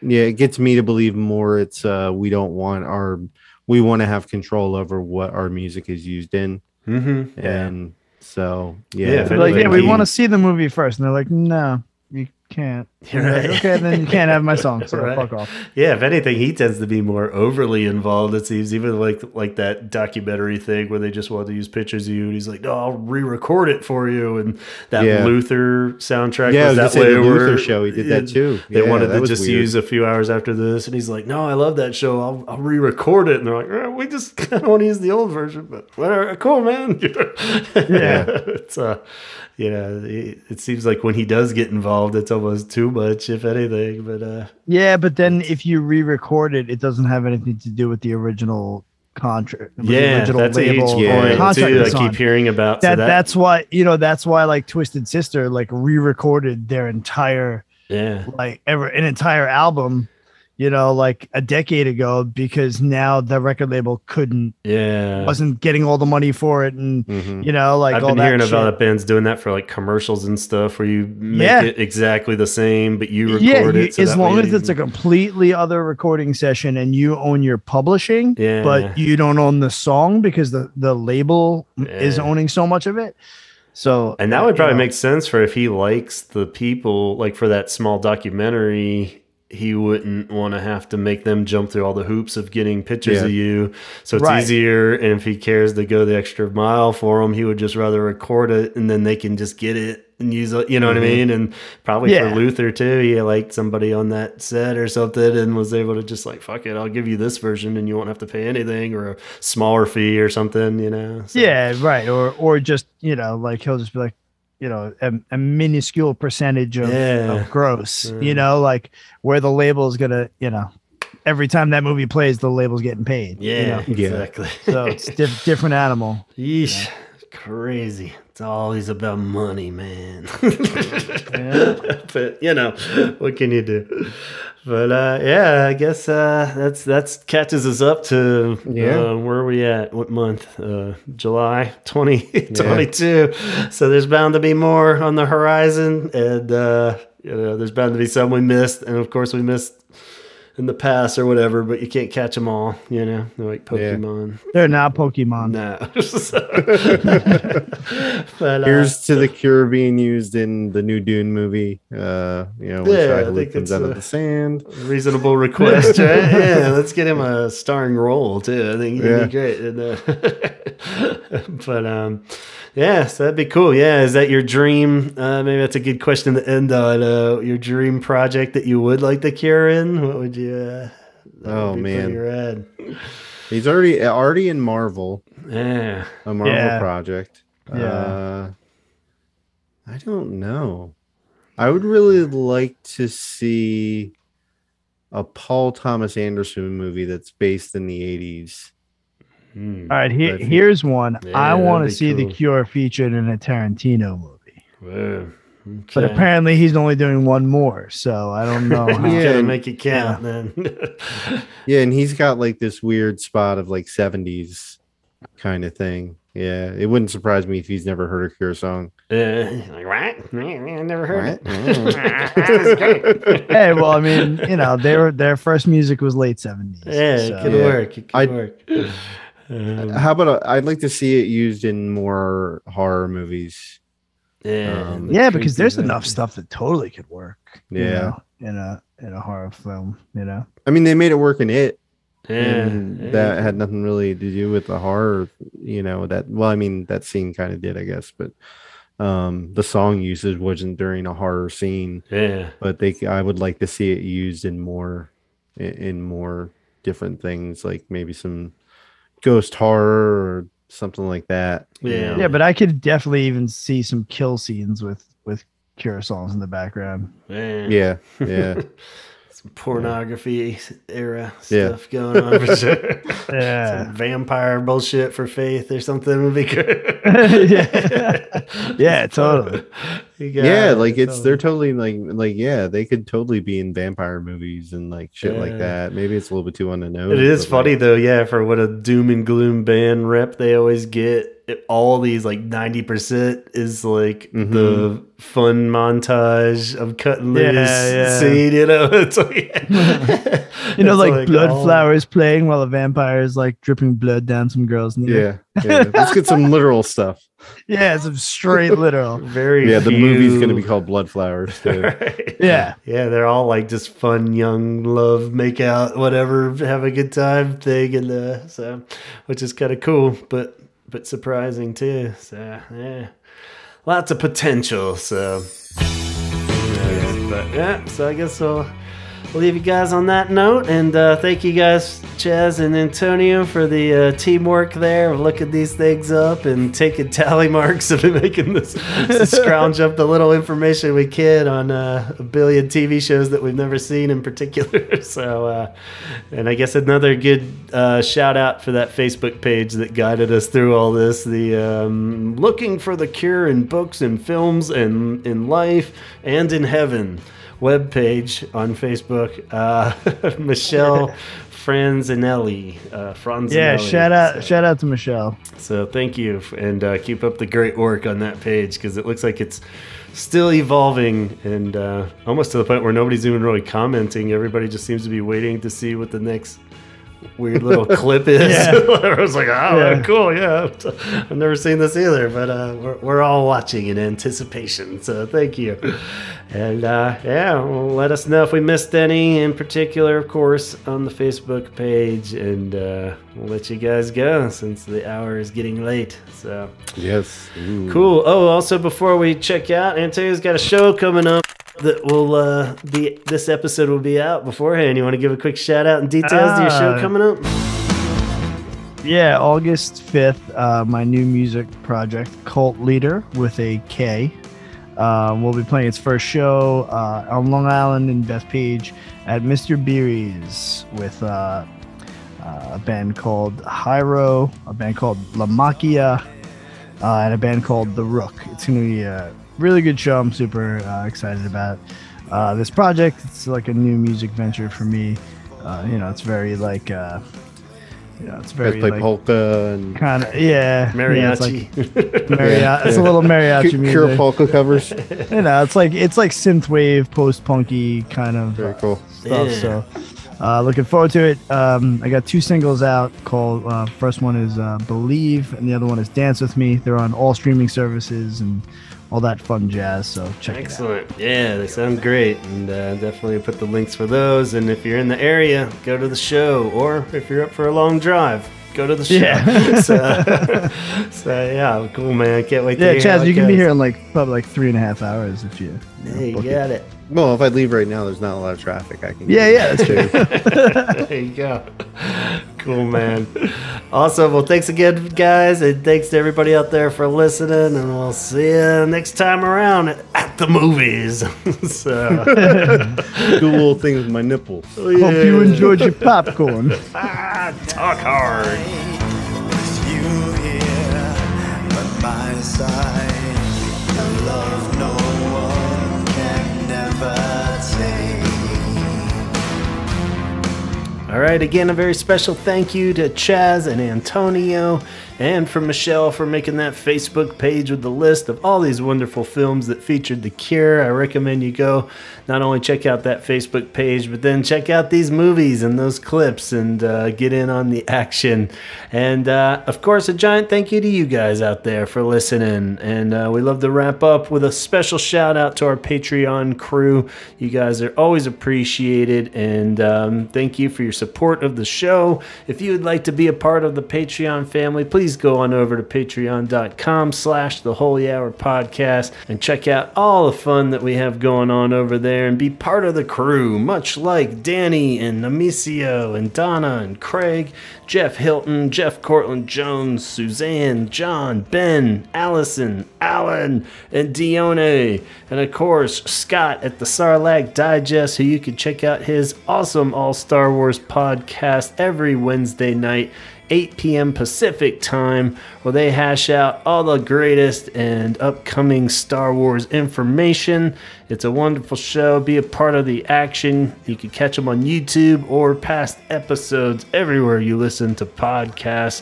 And check out CureThreads.com, which is run by Kate and has all kinds of awesome original Cure-inspired artwork on all kinds of wonderful products. Go on over there and see what the latest creations she has conjured up for you guys, as well as checking out her newly illustrated book, The Secret Life of the Otter. DickensYYC.com is where you can find the full list of all the upcoming shows and events being hosted at Dickens, a pub/venue up in Calgary, Canada. And Lisa will be there. She'll keep you company as you watch all these wonderful shows. Don't miss out if you're in the area. And if you're Canadian or not, your blood is wanted and needed amongst people out there in the world. So Matt suggests you donate your blood. Go to the Red Cross Blood Donor app, download it. It's free and easy to use. Schedule an appointment, donate some blood, do some good for the world. All right, sorry that was a bit dry and quick, but we ran a little long on this one, so we're just getting down to business. All these Patreon people are wonderful humans, and I think you should join them. Go check out the Patreon page, please. And again, a very special thank you to all that we have listed. We'll catch you next week with another riveting episode of The Holy Hour. Go watch some movies, see if you can spot some Cure songs. Until then, talk hard.